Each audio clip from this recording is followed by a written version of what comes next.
sway. Of course, the other reason it doesn't really convince is because many of the problems that the Weimar Republic had were not necessarily solved, but were getting better in the mid-1920s in Germany. There was a recovery period, the so-called golden years, or the so-called Stresemann years, and it's very important not to forget this. I mean, it's named after a man called Gustav Stresemann usually. He was Chancellor for a short time in 1923, between August and November, and then became German Foreign Minister for much of the rest of the 1920s. And it was while Stresemann was Foreign Minister that this recovery really took off.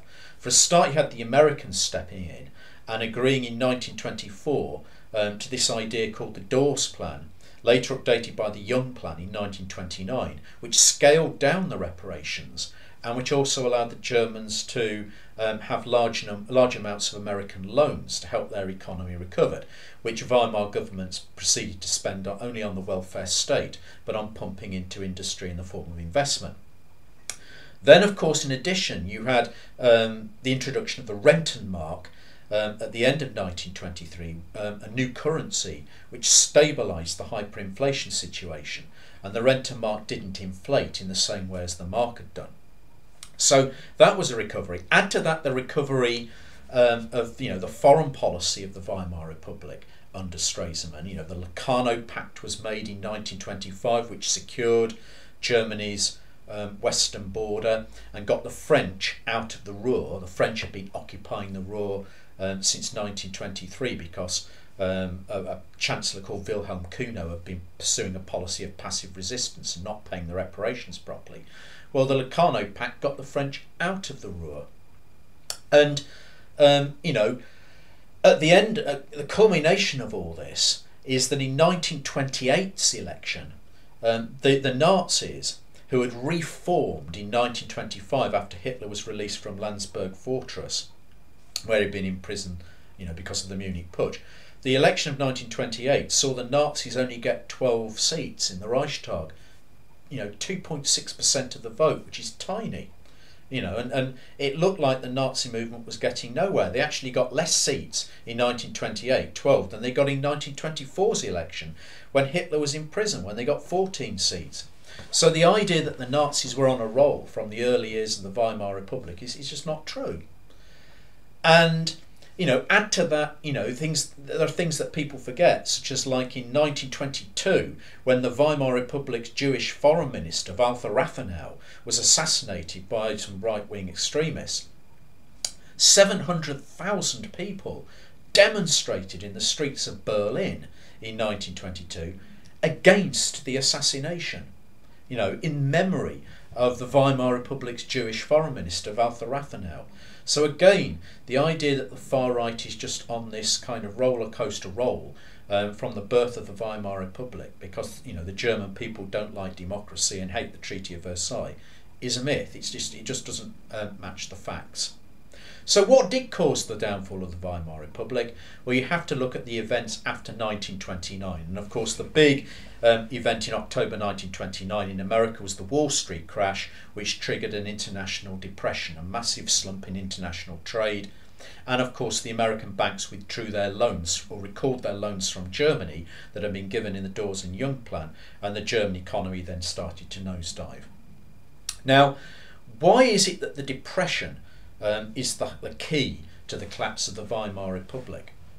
Well, it's not just the depression in itself, it's how it interlinks with the other short-term factors. For a start, the depression made fear of communism amongst the elites and the wealthy and the business community in Germany greater, because the communists started to pick up large amounts of votes from the rising unemployed, and unemployment reached 6 million in 1932. So what happens is that as unemployment rises, the communists get more and more seats. They're getting over 80 seats by 1932, so the fear of them is increased. Add to that the fact that you have a chancellor called Heinrich Brüning in power from 1930 to 32, who pursued deflationary policies at the height of a depression. He slashed public sector wages and things, and all of this just made unemployment worse, because of course there was less people to go out and spend money, so there was less demand in the economy, Businesses couldn't sell their goods, so they downsize, and the unemployment just gets worse and worse and worse and worse. And people who were opposed to these deflationary policies were pushed to look for more extremist parties. And of course, voters started turning then to the Nazis.